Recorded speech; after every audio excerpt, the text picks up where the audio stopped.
It's only 2 players off the rotation. Scrap is able to find 2. Now it turns into a 1v1 between Kleenex and Abizi. But Abizi pushed out a couple shots. He's able to turn on towards Insight, pick up that kill. Now he's setting up that pinch.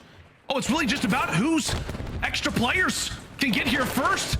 It's currently trades across the map. This is huge time right now from Toronto, but Faze currently able to lock it down and finally get a few seconds on the board. 100 versus Atlanta in search and destroy with a 3-2 record, but you cannot rely on that game 2 mode.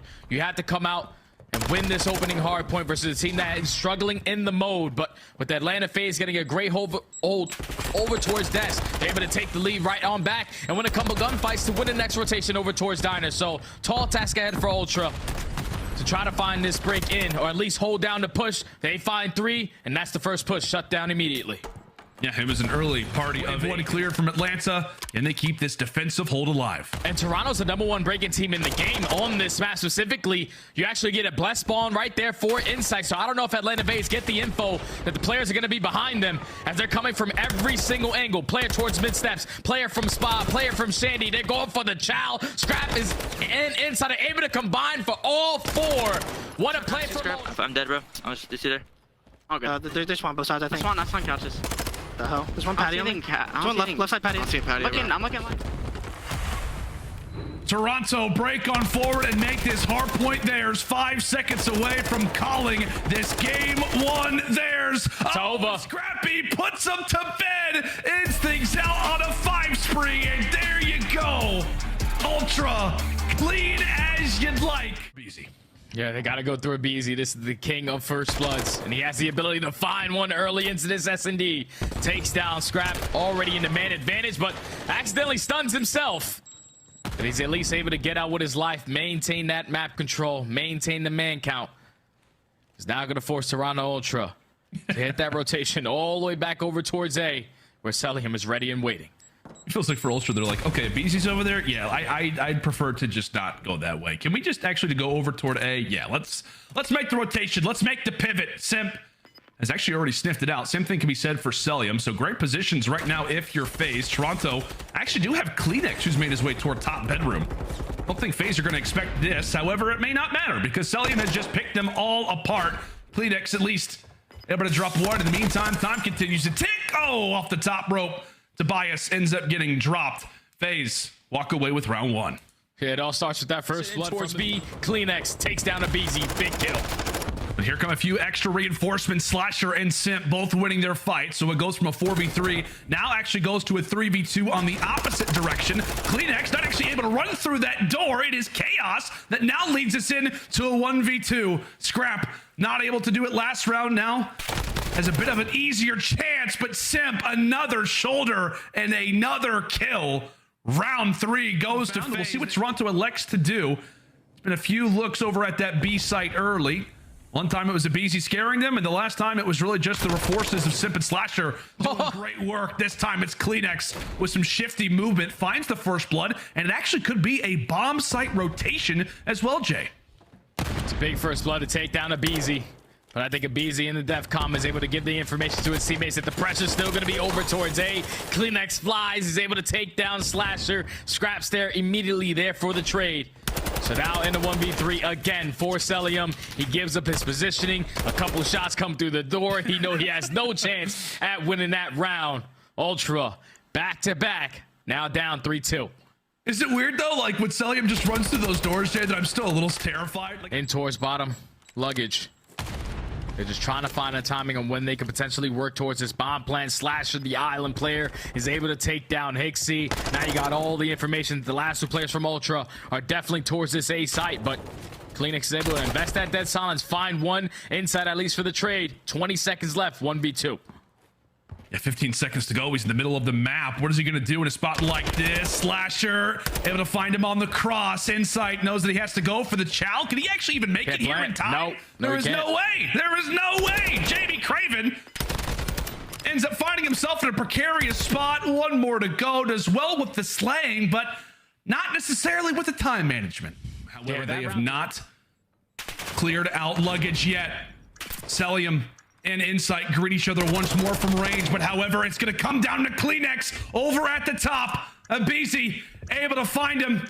And now, if you're Toronto, that time continues to tick away. 3 more members to find. A bomb to try and defuse. Insight, really, he needs to get into play. If they expect to close out this round, a bit of a pinch. Hixie able to drop one. Now into the 2v2 we go. It's Celium out of the play. It's Abizi who's at least able to lighten the load. And now a mono on Imato situation, and all Celium has to do is wait out the time. We have got ourselves a round 11. Another part to climb, another round that they've got to try to clutch out. Scrappy, he's got information. Beams 1 cannot snap on the second. Simple, stay alive inside a kitchen for the meantime, and he's got all of Toronto's attention. And look at what Abizi's doing. He pops his dead silence. He's able to push right through A. He's getting all the info that he needs to. He spots all these players, but now with dead silence running out, Hixie is yet to turn. Should be able to find a freebie onto Kleenex. At least takes down 1. Makes it a 2v2 now. Bomb getting planted at A. Oh, some pesky plays coming in from the Tiny Terrors. However, it wasn't as much as Abizi could have wanted. Simp right now out of the play. And really, if you're Ultra, you're just trying to figure out where he's gone. You roughly know where Slasher's position has got to be. Over at that bomb site, over on that heady. Time ticking once more. A long time, Toronto twosome. Get insight and Kleenex. Clutch it out for the team. Here comes Slasher over the top, trying to deliver. Finds 1, and Toronto run into the trap set by Faze. Going up against Atlanta Faze with the number 2 defending team, so this is a battle. And right on cue, Hixie, as we said, the guy who's obviously just recently added to the team, goes into his first event, wins the entire thing. First player to do that in over a decade. We're going back to like Scump days in Black Ops 1. He's able to wipe away the early 2, so that will actually allow for the siphon of Toronto players off the spawn to make their way now into that B zone. And right now they are live and fire, and eventually do end up all falling. So a great start for Toronto, but at the end of the day, it all only equals out to 1 segment. Toronto now caught actually in the backside of those white spawns. So Faze are here, and they know exactly where to look. And this is why Atlanta Faze is one of the best teams that we have on defense, because when they find their kills, they are taking the map control and they are controlling the spawns. Abizi already 7-0. He has a cruise missile to work with. He's doing it with the Faze Dev, doing it with the Atlanta Faze. They're just trying to work on that flank. They're trying to push all the way up through the courtyard. They don't want to wrap back and fight those close gunfights versus Hixie, who is currently holding down that white position. Kleenex is even doing it with the TAC 56. What's going on with our most aggressive SMGs in the game? They're just picking up the TAC, and they're picking up right where they left off. In the slaying department, they are just mowing them down. Kleenex finds a 3rd. That's another 3 dead in the feed. Only 40 seconds left. The Toronto Ultra are just maintaining map control every chance. Help! All 4 get wiped away, and Hixie's actually fighting players. Playing does eventually drop, but from there, Faze 15 seconds to go. Could they make anything happen? 15 seconds. They just need 1 set of kills, and unfortunately, they run into the pre-fire and the pre-aim of Scrap, who finds 3, make it all 4 in his final round. Earns himself that cruise missile. Would look to be a dominant defense from Atlanta. They could make it in. They got in. They've got some numbers. They've got numbers right here. It is 21 versus 12. Celium is beaming people through what? Oh! What is that? What is that? Through. Another minute added on to the clock. Phase right now up in lives. We'll see what they can do with it. 3 segments down, 3 more to go. And they have 2 cruisers to work with, so this might be the opportunity where you want to invest it, get the information of how they are playing this setup. Celium is able to take down Insight from that top radio tower, and this is where it can get out of hand if you are Ultra. You have to win these gunfights, or the round is going to go to Atlanta. Oh, and Simp able to win 1. Does he have the second? No, not going to happen. Abizi now having to hold his irons. Trying to grab this segment and make Toronto have to work again. Able to drop him with the nade. Wonderful work again coming in from Abizi. Right 3 now, dead. Celium back to back. MC gets taken down, but the rest of Atlanta are here. Toronto beginning to struggle. Scrappy is going to bring in his cruise missile. He's been holding on to it for a while, but no kills will come from it. Atlanta continues to take away his teammates, and there you go. Faze at a hill. They usually found a lot of success early on into the game, but as of recent, they jumped from first all the way to 7th. So the setups haven't been that strong, but the pinch comes in. It's going to be up to Insight and Hixie. What can they do with the spot that they have been provided? Kleenex has to pretty much put his body on the line for a spot like this. Right now, it's Ultra locking up the second. Celium pretty much in his eye. Oh my. Down at players from below. Kleenex, now he ends up finding 2. It is chaos on the map. Kleenex with a double, Celium with a triple. And from there, Faze looked good to walk away with that P3. But now the rotation goes in favor of Ultra over towards Barber, where they do have a lot of success versus this roster in Atlanta. Can they hold on though? Because that's already 2 dead. Atlanta Faze, they were able to flip those spawns, make it 3. The break is already there. Atlanta Faze playing some perfect hard point in this map 4. Yeah, that is picture perfect, COD. I mean, what you want to see inside of the barbershop, and it didn't really have to come at the hands of your SMGs, right? It was Celium picking players apart. And already starting with 3 players down. Great work from Atlanta Faze to put the pressure on through hedges, win a couple of those gunfights, and at least put themselves in a situation. But Kleenex is able to stay alive in towards the hill. He now finds himself on a 5 streak, can potentially earn himself that cruise missile, and that has been 30 uncontested seconds from Toronto Ultra to get right back into this game. And they're able to flip those spawns. 2 players from Atlanta Faze are going to spawn across the map. You just have to take care of the other 2. Sip and Celium combined for 2 of their own. They allow their teammates to get back into the play, and they're able to shut down that first push from Ultra. They hold strong on the hill. And you can tell Ultra, they're just trying to create chaos. The problem being is that there's just little 1v1s that they need to take that are not going their way. Right now, it's Atlanta winning the crucial gunfight. Faze's way. Only 1 player left in the point, and they set up the pins perfectly. Atlanta Faze have the opportunity to close out the series now. Patience pays off once more for Faze. They can smell victory. They feel like the dub is about to occur. It's about to happen. 5 more seconds.